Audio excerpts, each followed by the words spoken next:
Se está llevando a cabo una búsqueda de una niña británica de 3 años que ha desaparecido en la zona del Algarve, En una Portugal. cálida noche de mayo del año 2007, la pequeña Madeleine McCann, de 3 años, fue arropada en la cama de un acogedor apartamento en un pequeño resort portugués. Sus padres, a poca distancia, la vigilaban regularmente mientras cenaban con amigos, pero cuando su madre, Kate, regresó a las 10 de la noche, Madeleine había desaparecido. La ventana estaba abierta, las persianas subidas, no había señales de entrada forzada. En un instante, unas vacaciones familiares se convirtieron en una pesadilla, desatando una búsqueda internacional. 17 años después, nuevas pruebas impactantes pueden revelar lo que realmente sucedió esa noche. Antes de sumergirnos en el reciente descubrimiento, necesitamos volver al principio, al origen de la historia que cautivó al mundo durante más de una década. Todo comenzó en el pequeño y soleado pueblo de Praia da Luz en Portugal. Ahí es donde se encontraba la familia McCann en la primavera de 2007.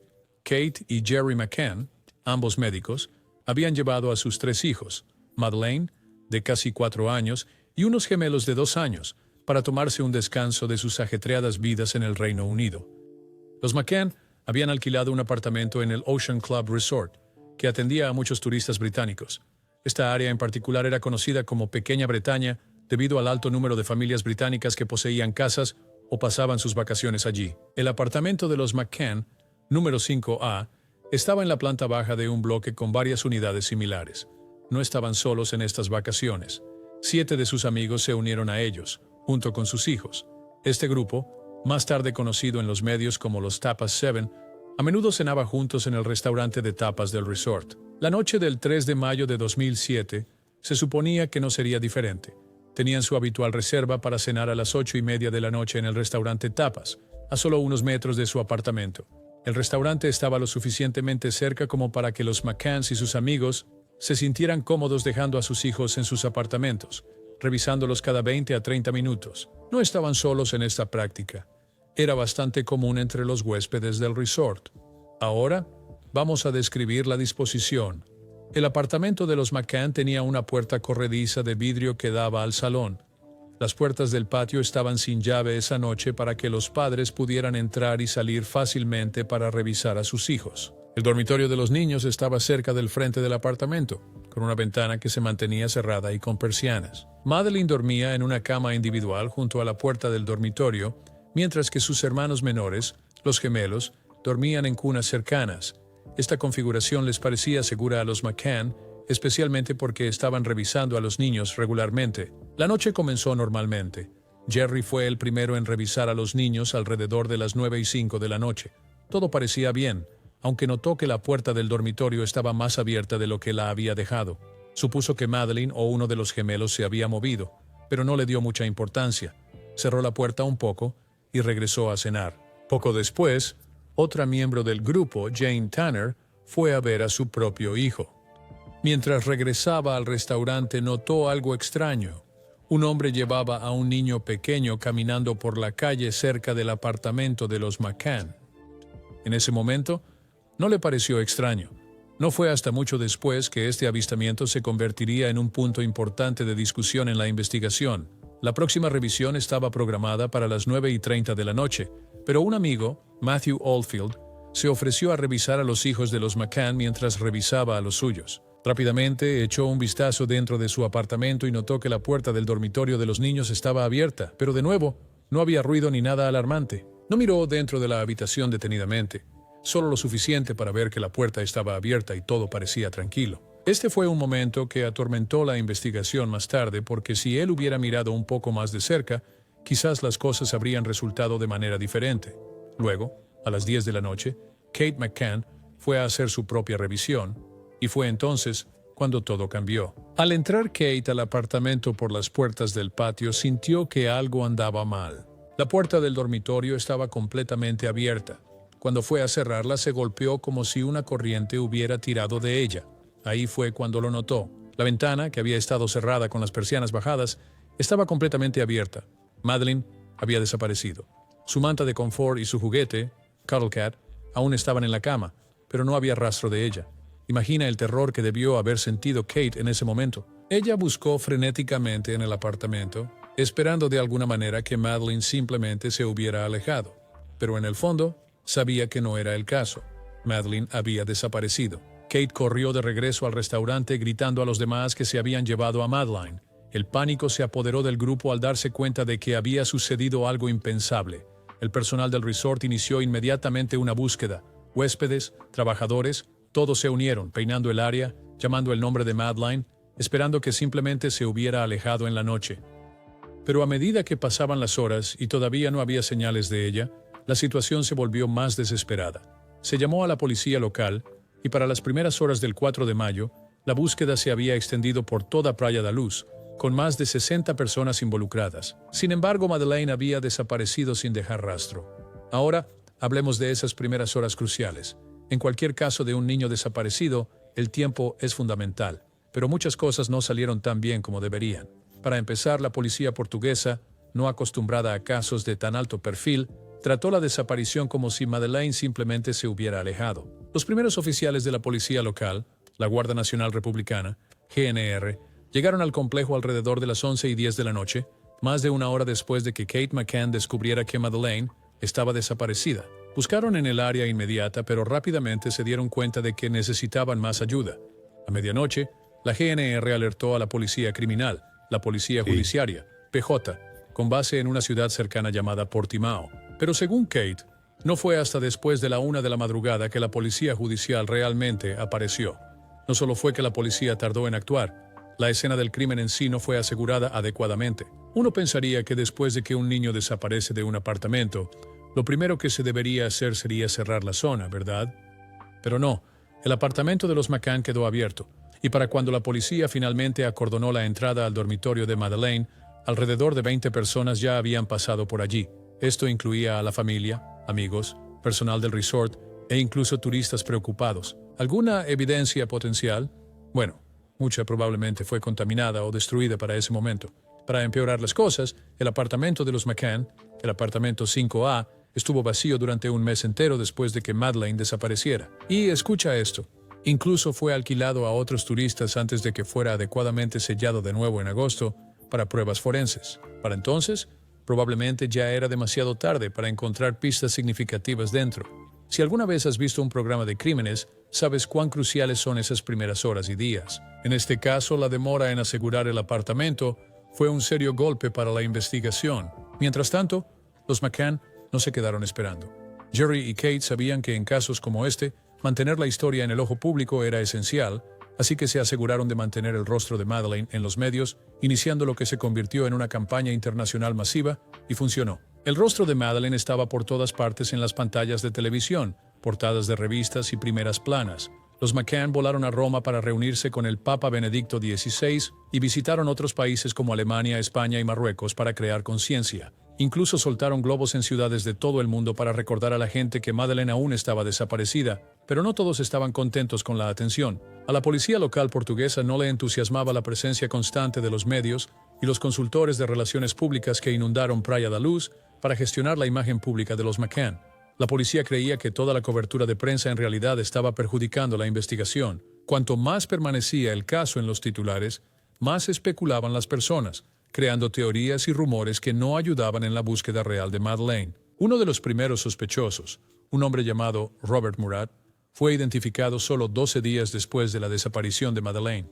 Vivía con su madre cerca del apartamento de los McCann, lo que lo convirtió en una persona de interés, especialmente después de que algunos miembros del grupo de los McCann afirmaron haberlo visto cerca del apartamento alrededor del momento en que Madeleine desapareció. Murat, un hombre británico-portugués, incluso había trabajado como intérprete para la policía durante la investigación inicial. Su vida dio un vuelco.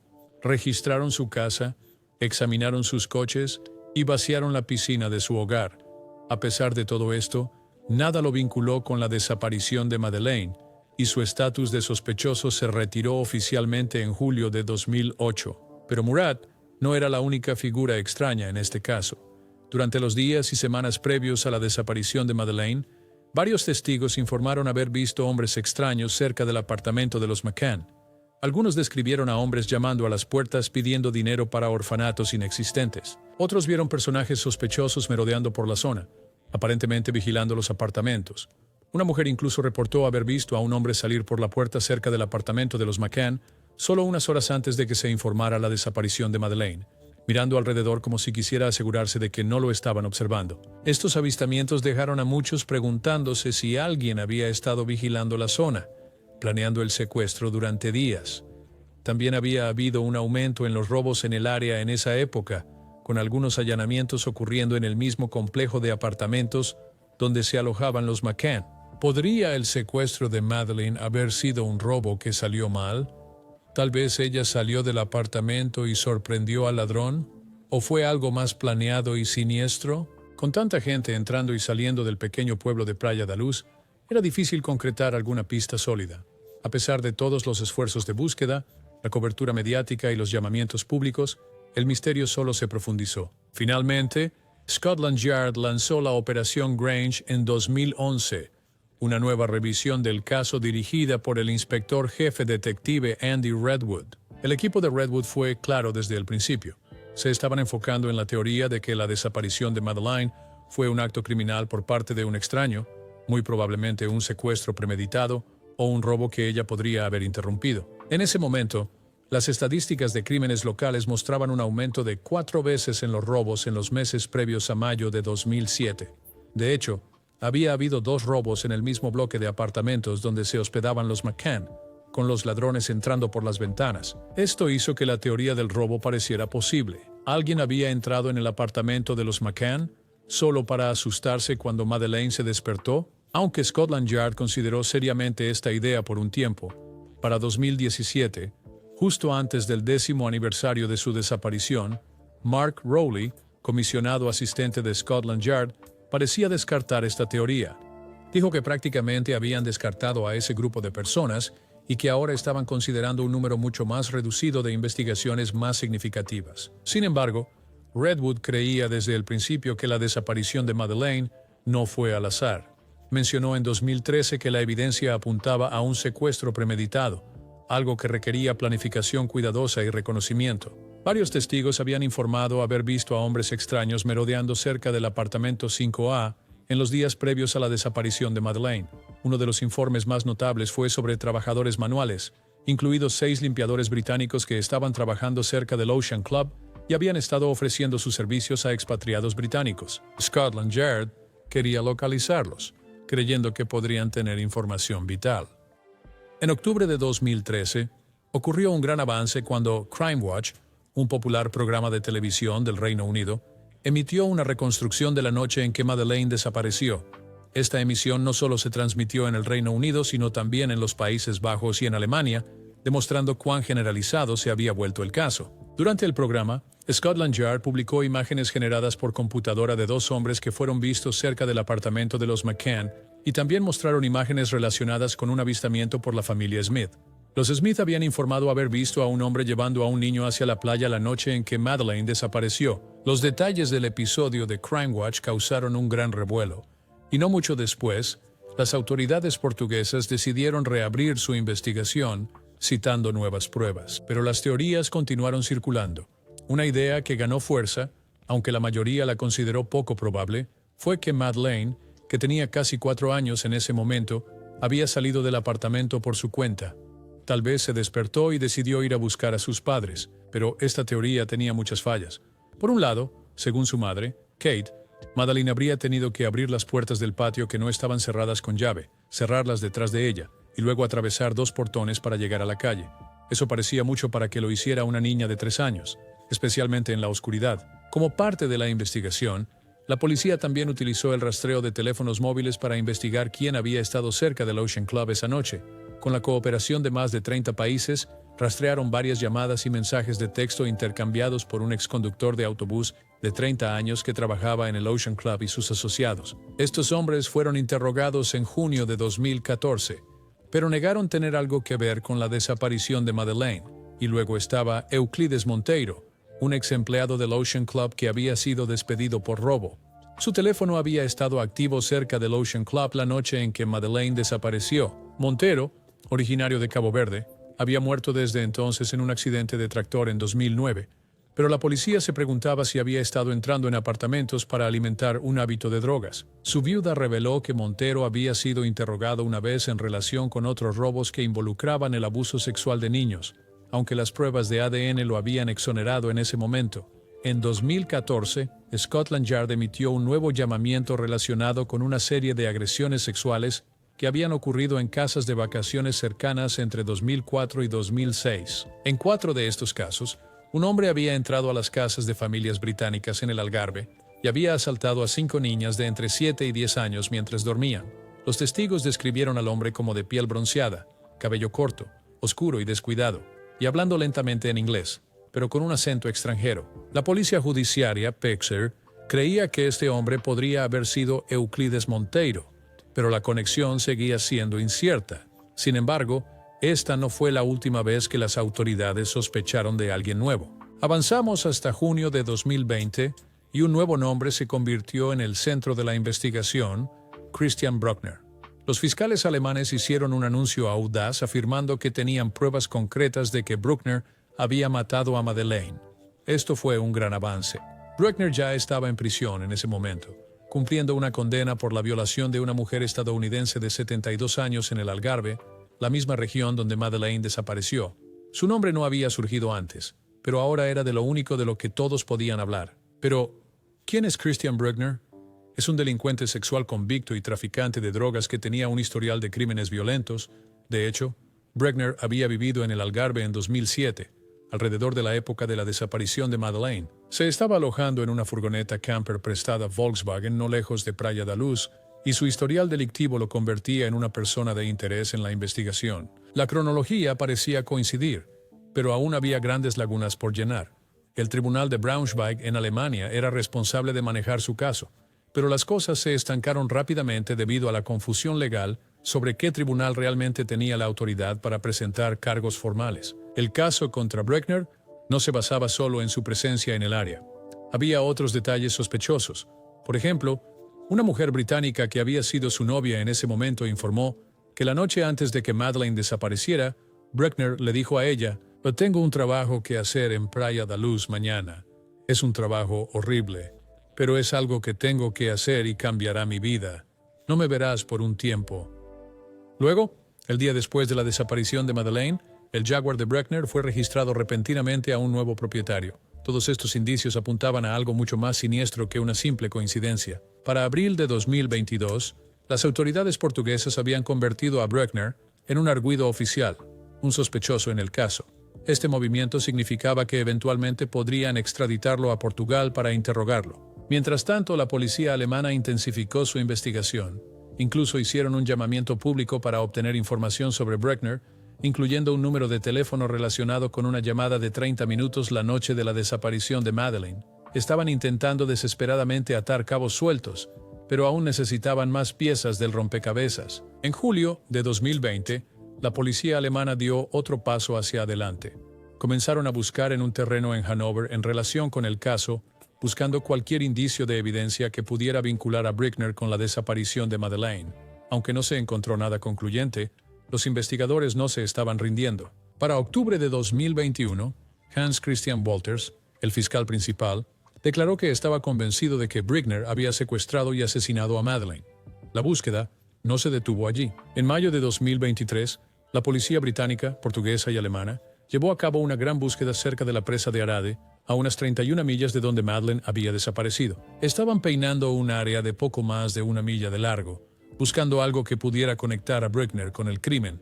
Esta búsqueda se basó en información de que el teléfono de Bruckner había estado cerca de Praia da Luz la noche en que Madeleine desapareció, a 5 minutos del momento en que se le vio por última vez. El área del embalse ya había sido buscada en 2008 cuando se encontró un calcetín de niño, pero no surgieron otras pistas importantes de esa búsqueda.